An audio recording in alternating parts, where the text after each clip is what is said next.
C'est probablement un des députés qui pèse le moins lourd au Parlement européen. Martin Sonneborn, ancien rédacteur en chef du magazine satirique Titanic et fondateur du parti Die Partei. Avec son livre « Monsieur Sonneborn va à Bruxelles », il a voulu se prouver à lui-même qu'il a bel et bien travaillé au Parlement. Après avoir été élu au Parlement européen, j'ai dû m'accommoder de cette situation et j'ai mis un point d'honneur à documenter tout ce que j'ai pu rencontrer d'absurde, de drôle et d'extrême droitiste dans cette institution.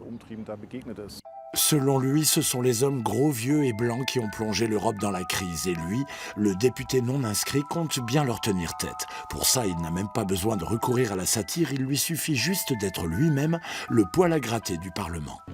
Je n'ai pas préparé de discours. J'ai demandé à parler juste pour être sûr que mon temps de parole ne reviendra pas à Udo Vogt de l'extrême droite allemande. Moi, je fais partie des rebuts du Parlement. Je siège parmi les non-inscrits, ce qui m'amène à côtoyer des monarchistes polonais ou alors des hommes de 78 ans titulaires de 4 ou 5 diplômes universitaires, mais qui se battent pour que les femmes n'aient pas le droit de voter en Europe, parce qu'ils considèrent que les femmes ne s'intéressent pas à la politique.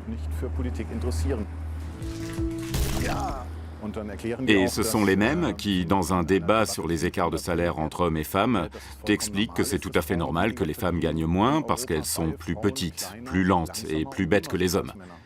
On rigole bien au Parlement européen, bien plus qu'au Bundestag.